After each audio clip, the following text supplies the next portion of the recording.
मोदी का कुछ उगाड़ नहीं सकते तो मीडिया को बोल दो गोदे मीडिया, और ये बोल दो कि और बाकी के मोदी सपोर्टर अंधभक्त है, फिर भी जीतता रहेगा मोदी और इनसे कुछ नहीं होने वाला। आप ये कर रहे हो BJP versus Congress, BJP versus Congress है ही नहीं। एज ए स्टूडेंट देखो, आप एज ए स्टूडेंट सोचो, मैंने तो ईमानदारी से पढ़ाई की थी ना, मेरी क्या गलती है?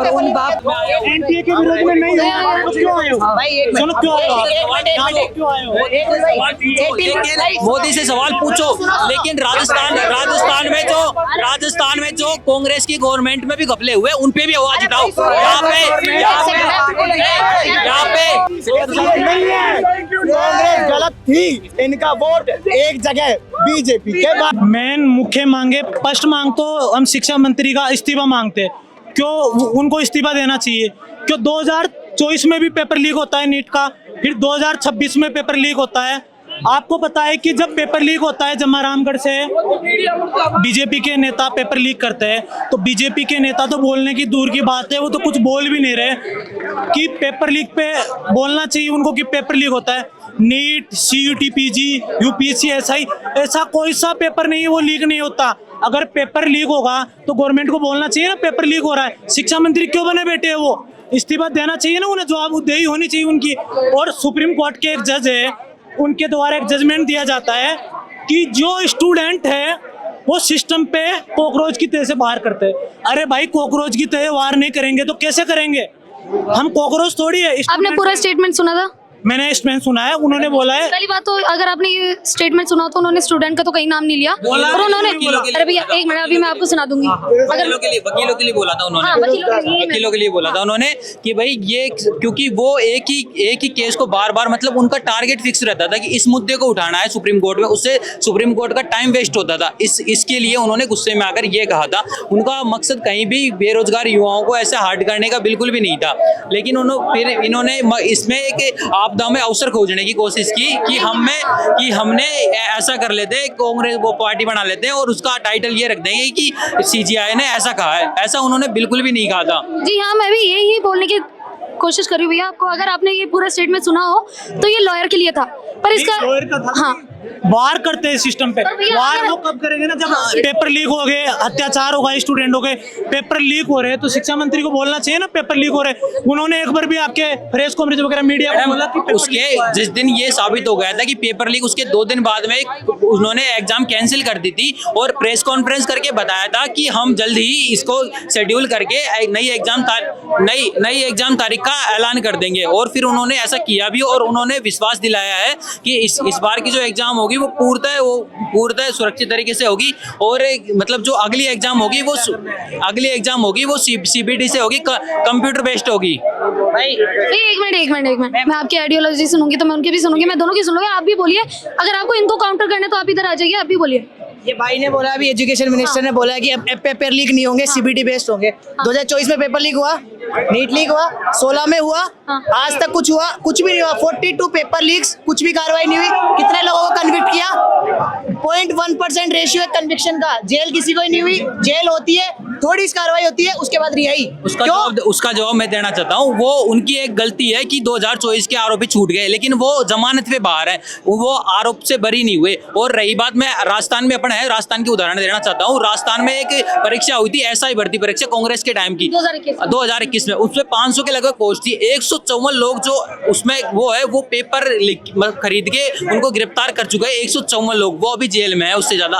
और जो और भर्तियां हुई थी जिनके पेपर लीक हुए थे, उनको भजनलाल सरकार उसको टारगेट करके और उनकी जांच करवा रही है तुरंत। तो मैं इस चीज का समर्थन नहीं करता कि धर्मेंद्र प्रधान जो नीट का पेपर लिया वो सही हुआ। नीट के पेपर की तुरंत जांच होनी चाहिए और उनके ऊपर सख्त कार्रवाई होनी चाहिए। और कितनी जांच करोगे मैम आप? दिक्कत सबके अंदर है। जांच कितनी करोगे भैया? एक बार सुनो, एज ए स्टूडेंट 720 का पेपर लीक होता है। हमारे अभिषेक सिंह जो एनटीए के डायरेक्टर है, उन्होंने क्या कहा पार्लियामेंट्री पैनल के सामने कि पूरा पेपर लीक नहीं हुआ, कुछ क्वेश्चंस लीक हुए।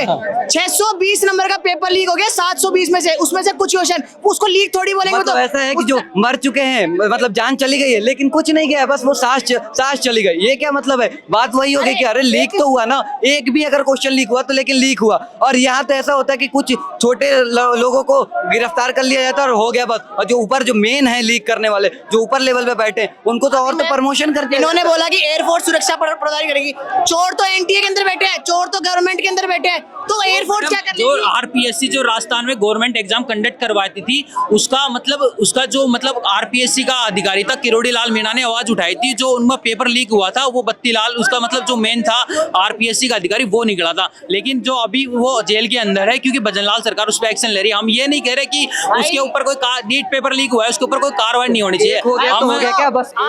आप ये कर रहे हो BJP versus Congress, BJP versus Congress है ही नहीं। एज ए स्टूडेंट देखो, आप एज ए स्टूडेंट सोचो, अगर आप एज ए स्टूडेंट होते ना तो मैं दर्द समझ सकता हूँ कि आप 2 साल पेपर की तैयारी करो, उसके बाद में आपको पेपर क्लियर हो गया आपका, आपको पता है इस बार जाऊंगा मेडिकल हॉस्पिटल के अंदर। बट क्या होता है, अगले साल हमारे मोदी जी आते हैं, हमारे एजुकेशन मिनिस्टर आते हैं कि पेपर कैंसिल हो गया, वापस पेपर दो। क्यों दो पेपर वापस? मैंने तो ईमानदारी से पढ़ाई की थी ना, मेरी क्या गलती है? उन माँ बाप पे क्या बीतेगा जो अपने घर जमीन सब बेच के पढ़ाते हैं कि मेरा लड़का, मेरा भाई, मेरा बेटा जो भी है वो कर सकता है, वो मतलब क्वालिफाई कर लेगा तो मेरा घर सुधर सकता है, मेरा लाइफ बन सकता है। उन पे क्या होगा अगर वो अगले बार वो डिप्रेशन में चला गया, उसके पेपर खराब हो गया, पहला वो अच्छा गया तो फिर तो वो तो उसकी लाइफ खत्म, उसकी माँ पूरा उसका तो एक नस्ल ही खराब हो जाएगा। ये बताओ ना वो क्या ही। और आप बोल रहे हो मैडम मैं उसके खिलाफ नहीं हूँ कि पेपर लीक वालों के पास कोई कार्रवाई नहीं होनी चाहिए, लेकिन जो हमारी आइडियोलॉजी है, हम इस पे यहाँ पे इकट्ठा हुए हैं स्टूडेंट के बारे में आवाज उठाने के लिए, लेकिन हमारी आइडियोलॉजी यहाँ पे भटक रही है। जैसे जंतर मंतर में अपन ने देखा कि एक महिला ने खड़े होकर नारा लगाया कि मोदी की कब्र खुदेगी, मोदी मर जाए, तो वो हमारी आइडियोलॉजी को भटका रहा है। फिर गवर्नमेंट ऐसे कहते हैं कि ये तो एंटी नेशनल है, तो हमें एंटी नेशनल नहीं बनना, हमें स्टूडेंट बनना है। और आप ये है ना, ये पता है, नहीं बोल सकते पार्टी कि कोई आप देश समझ रखी हो। प्रधानमंत्री को आप ये प्रधानमंत्री को ऐसा नहीं बोल सकते कि मोदी मर जाए। आप ये भी नहीं बोल सकते पार्टी कोई देश नहीं होती है, पार्टी कोई देश, देश को ही पार्टी कुछ लोगों ने समझ लिया। जो अनभक्त होते हैं ना, मैं आपको नहीं बोल रहा, लेकिन बहुत ऐसे लोग हैं जो अनभक्त है, जो देश को ही पार्टी को ही देश समझ रखे हैं और ये बस प्रोटेस्ट करावे, जैसे रिजी शर्मा हो। आंदोलन को खराब कर एक एनटीए के विरोध में नहीं क्यों आए हो भाई? सुनो, क्यों आए हो? क्यों आए हो? मोदी से सवाल पूछो, लेकिन राजस्थान में जो कांग्रेस की गवर्नमेंट में भी घपले हुए उन पे भी आवाज उठाओ। यहाँ पे सुनो, इंडिया में कितने स्टेट्स हैं? 28 स्टेट है। इनसे पूछो भाई कितने स्टेट्स है? 28 स्टेट्स है। कितने में बीजेपी पावर में है? 22 स्टेट्स के अंदर। कितने में कांग्रेस पावर के अंदर है? सेंटर में कौन पावर में? 12 साल से। किससे सवाल करूंगा मैं? बीजेपी से सवाल करूंगा। बीजेपी मेरे एक मिनट 1857 के रिवॉल्यूशन के अंदर क्या हुआ था? सब लोग अपने अपने पर्सनल मुद्दों पे लड़ रहे थे, इसलिए वो फेल हुआ था। और अभी भी यही हो रहा है, हम पार्टी के ऊपर लड़ रहे हैं, देश के लिए स्टूडेंट्स के लिए लड़ो। वही मैं बोल रहा हूँ कि हमारा जो प्रोटेस्ट है स्टूडेंट का, वो हैक ना होने दिया जाए। इसमें कुछ ऐसे लोग आ रहे हैं, वो कांग्रेस के भी है, आम आदमी पार्टी के भी है, जो ये चाहते हैं कि ये प्रोटेस्ट हैक हो जाए।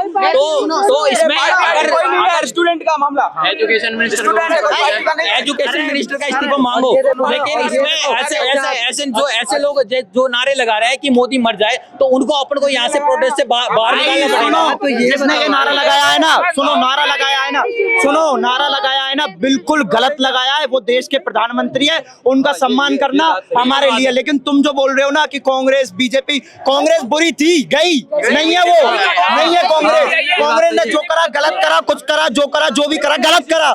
हम नहीं है, कांग्रेस गई। अभी सरकार में बीजेपी है, हमारा हक है, हम बीजेपी से सवाल करेंगे और अगर जवाब नहीं देगी ना तो मुंह में से छीन के जवाब ले आएंगे। और ये बीजेपी के अकेले बीजेपी से सवाल नहीं कर सकते। अपन को ये भी देखना चाहिए कि बीजेपी 12 साल से राज्य में 70 साल से क्या हो रहा था।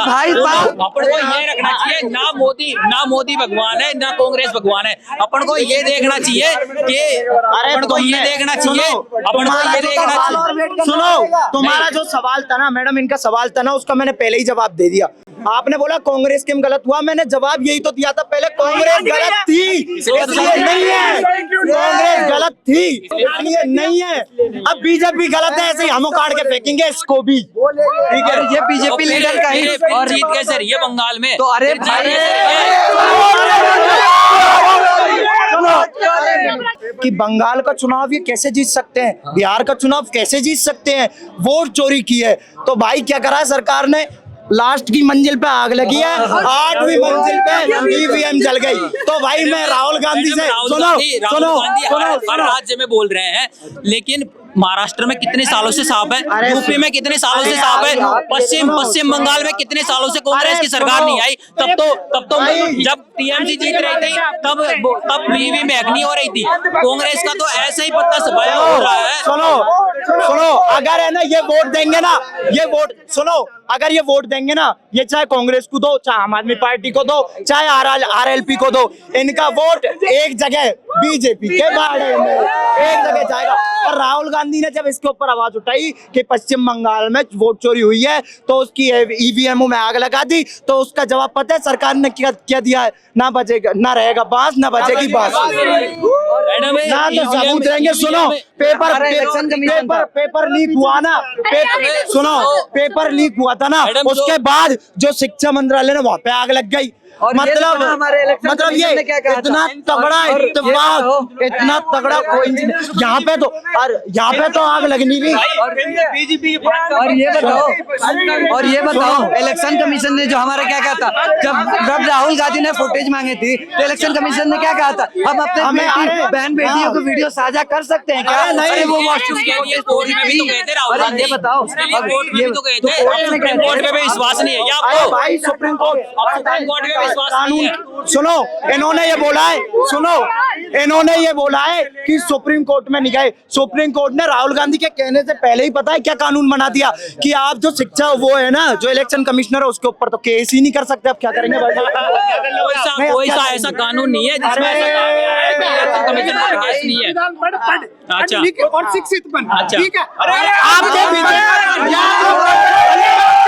कुछ भी हो एक ही बात बोल दो, जब मोदी से कुछ नहीं हो, मोदी का कुछ उगाड़ नहीं सकते तो मीडिया को बोल दो गोदी मीडिया, और ये बोल दो कि और बाकी के मोदी सपोर्टर अंधभक्त है, फिर भी जीतता रहेगा मोदी और इनसे कुछ नहीं होने वाला।